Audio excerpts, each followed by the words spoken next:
हमने Adobe premiere के अंदर अपने एसेट्स को इंपोर्ट करना सीख लिया। उसके बाद हमने उनकी फर्दर बिन्स बना के उनको मज़ीद ऑर्गेनाइज़ करना सीख लिया। अब हम एक स्टेप आगे जाते हैं और हम देखते हैं किस तरीके से हम अपने इस एसेट्स को प्रीव्यू कर सकते हैं और फर्दर इनकी सिलेक्शन कर सकते हैं। प्रोजेक्ट विंडो के अंदर हमारे पास यहाँ पर हमारे एसेट्स मौजूद हैं जो कि एक ऑर्गेनाइज तरीके से एक बिन के अंदर है। अगर मैं यहाँ पर इसको मेन्यू को खोलता हूँ, यानी कि जो सीन 2 के अंदर वाला जो मटेरियल है उसको प्रीव्यू करना चाहता हूँ, किसी भी फाइल को अगर मैं डबल क्लिक करूँगा तो वो ऑटोमेटिकली आपके पास सोर्स विंडो के अंदर खुल जाएगी। सोर्स विंडो हमारे पास एक बेसिक सोर्स है फाइल्स को प्रीव्यू करने का। मैं इसको थोड़ा सा और स्पेस दे दूं तो आप यहाँ पे देख सकते हैं जिस फाइल को हमने डबल क्लिक किया था वो हमारे पास यहाँ पर सोर्स मॉनिटर में खुल चुकी है और आपके पास यहाँ पर फर्दर इसकी कुछ ऑप्शंस आ रही हैं। थोड़ा सा इनको भी एक्सप्लोर करते हैं। यहाँ पर आपके पास एक ब्लू कलर का एक आइकन सा आपको नज़र आ रहा है, इसको हम बोलते हैं CTI, करंट टाइम इंडिकेटर, और आम ज़बान में हम इसको कुछ और, मैं इसको कर्सर का नाम भी वैसे अक्सर दे देता हूँ क्योंकि इस तरह आपके पास आपके माउस का कर्सर होता है और एडिटिंग में आपके पास एज इन जहाँ पर आपके पास टाइमलाइन पे या फिर आपके जो एक्चुअल पॉइंट है जहाँ पर आपका फुटेज आपको नज़र आ रहा है तो वहाँ पर बेसिकली आपको ये एज अ कर्सर के तौर पे भी काम कर सकता है। नीचे आपके पास कुछ कंट्रोल और हैं। सबसे इंपॉर्टेंट आपके पास प्ले का बटन है। अगर आप इसको क्लिक करेंगे तो यहाँ पर आपकी फ़ाइल प्ले हो जाएगी। आप देख सकते हैं आपका CTI मूव कर रहा है और इस वक्त ये एक रेगुलर स्पीड में प्ले हो रही है। इसको अगर मैं दोबारा क्लिक करूँगा ये यहाँ पर स्टॉप हो जाएगा। और इसके अलावा सबसे इम्पॉर्टेंटली इसमें आपको कुछ शॉर्ट कीज़ अगर आप यूज़ करेंगे तो आपका वर्क फ्लो बहुत ज़्यादा स्मूथ रहेगा। आपके लिए काफ़ी मुश्किल है कि अगर आप इसको यहाँ से प्ले करें और उसके बाद फिर आप फुटेज को भी प्रीव्यू कर रहे हो, फिर आपकी नज़र माउस पे जाए, आप फिर उसको जाके स्टॉप करें और उसके बाद आप फिर उसको दोबारा से क्यू करना चाहें तो आपके लिए काफ़ी मुश्किल हो जाएगा।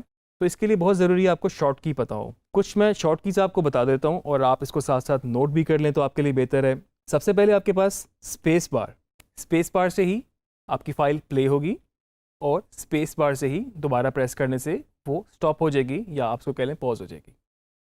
और ये कीज़ आपको मैं बताऊं इसलिए भी इम्पॉर्टेंट है कि ऑलमोस्ट सॉफ्टवेयर कोई भी हो, एडोबी प्रीमियर के अलावा फाइनल कट प्रो या कोई और सॉफ्टवेयर भी आप यूज़ कर रहे हो तो ये कीज़ ऑलमोस्ट यही हैं। ये एक स्टैंडर्ड कीज़ बन चुकी हैं तो इसलिए आप इसको अगर याद रख लेंगे तो आपके लिए काफ़ी बेहतर होगा।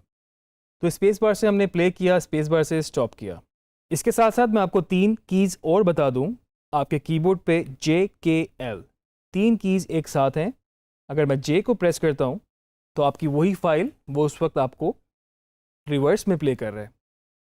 आप J को एक दफ़ा और प्रेस करेंगे तो उसकी स्पीड और बढ़ जाएगी, आप उसको और प्रेस करेंगे उसकी स्पीड और बढ़ जाएगी। तो आप इसको कोई 6 दफ़ा प्रेस करके आप इसकी स्पीड को बढ़ा सकते हैं।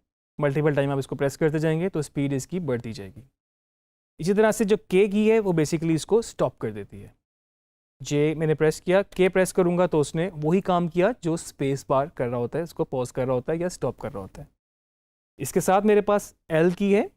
अगर मैं L को एक दफ़ा प्रेस करूँगा तो वो नॉर्मल स्पीड में प्ले हो जाएगा। मुझे क्विक इसको प्रीव्यू करना है, जल्दी से सिलेक्शन करनी है, मैं एक दफ़ा और L की को प्रेस कर सकता हूँ। अगर मुझे और स्पीड बढ़ानी है मैं और कर सकता हूँ और फर्दर मैं इसको 5-6 स्टेप्स तक ले जाके क्विक प्रीव्यू कर सकता हूँ। इसके अलावा अगर आप अपने कीबोर्ड पे राइट और लेफ़्ट एरो कीज़ जो हैं उसको इस्तेमाल करें तो इस वक्त मैं लेफ़्ट की प्रेस कर रहा हूँ और आप देख सकते हैं कि इस वक्त जो मेरी फुटेज है वो एक दफ़ा लेफ़्ट प्रेस करने से एक फ्रेम रिवर्स की तरफ मुझे शो कर रही है।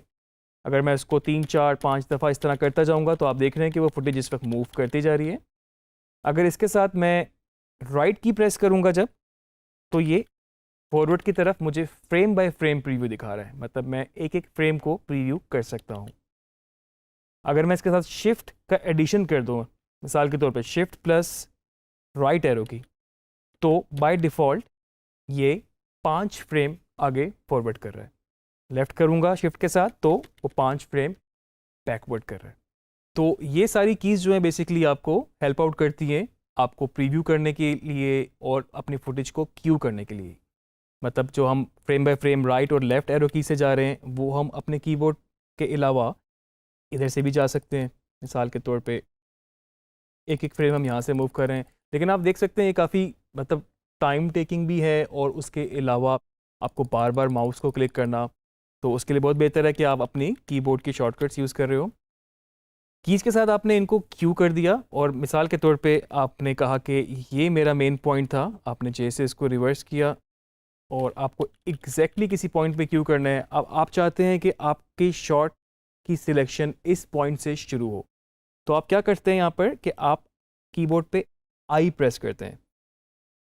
आई की का मतलब है आपने यहाँ पर अपना इन पॉइंट सिलेक्ट कर लिया, और अगर मैं इसको फिर से एल की प्रेस करता हूँ तो 3 दफ़ा, और ये शॉट मुझे यहाँ तक चाहिए जहाँ पर मुझे पूरा ये फ्लैग में भी रिवील हो रहा है। इस वक्त मैं फ्रेम बाय फ्रेम देख रहा हूँ और इस पॉइंट तक मुझे ये शॉट अपना चाहिए, तो मैं यहाँ पर ओ प्रेस करूँगा कीबोर्ड पे, ओ इन पॉइंट के लिए आई और आउट पॉइंट के लिए ओ। तो आप देख सकते हैं कि यहाँ पर आपका एक इन पॉइंट और आउट पॉइंट आपको मेंशन कर रहा है कि ये आपका इस एरिया में से इतना एरिया सिलेक्ट हो चुका है।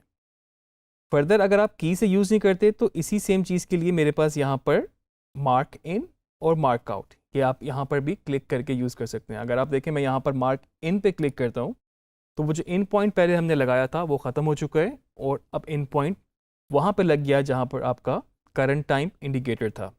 और इसी तरह से आउट पॉइंट के लिए अगर आपको अपना आउट पॉइंट चेंज करना है, आप चाहते हैं आपका आउट पॉइंट यहाँ तक हो, आप ओ प्रेस कर सकते हैं, या फिर अगर आप यहाँ से करेंगे तो आप देख सकते हैं आपका आउट पॉइंट इस वक्त मूव हो चुका है और आपका इतना एरिया सिलेक्ट हो चुका है। अपने इन पॉइंट और आउट पॉइंट को देखने के लिए आप शिफ्ट आई और शिफ्ट ओ, शिफ्ट आई से इन पॉइंट पे चला जाएगा और शिफ्ट ओ से आप आउट पॉइंट पे चले जाएंगे, तो आप देख सकते हैं कि आपकी सिलेक्शन कितनी हुई थी। तो ये बेसिकली था आपके पास अपनी फुटेज को, अपने एसेट को प्रीव्यू करने के लिए एक तरीका, जिसमें आप शॉर्ट कीज़ भी यूज़ कर सकते हैं और आप उसके अलावा अपने जो सोर्स विंडो है उसके अंदर बाकी कीज़ का भी इस्तेमाल कर सकते हैं। फर्दर हम इसको देखते हैं कि इन सिलेक्शन के बाद हमने इनको किस तरीके से ट्रीट करना है, हम अपने आगे आने वाले लेक्चर्स में देखेंगे।